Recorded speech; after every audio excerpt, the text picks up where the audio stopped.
সংসদ অধিবেশন যেদিন থেকে বসা শুরু হয়েছে সেদিন থেকেই তিনি তুচ্ছ তাচ্ছিল্য করে সবাইকে তিনি বলেছেন যে এই সংসদে তিনি শিক্ষকের ভূমিকা পালন করবেন।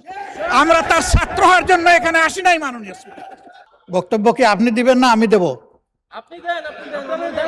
মাননীয় স্পিকার, এটা অশোভন, এটা অশোভন। আমার বক্তব্যের সময় যদি এইভাবে কমেন্টস করা হয় তাহলে আমার এখানে দাঁড়ানোর প্রয়োজন নেই।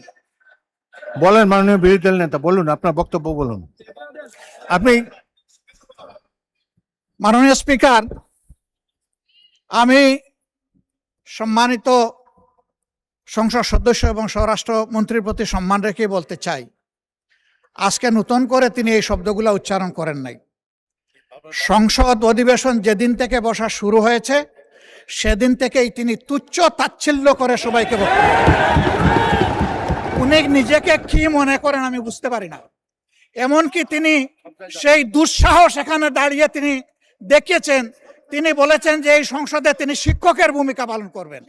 আমরা তার ছাত্র হওয়ার জন্য এখানে আসি নাই। মাননীয় স্পিকার, শিক্ষকতা করতে হলে তিনি একটা ইউনিভার্সিটি খুলুন, ওখানে যার পছন্দ গিয়ে ভর্তি হবে, ওনার লেকচার শুনবে। আজকে একই বক্তব্যে দুইবার উনি অ্যাটাক করে ফেললেন।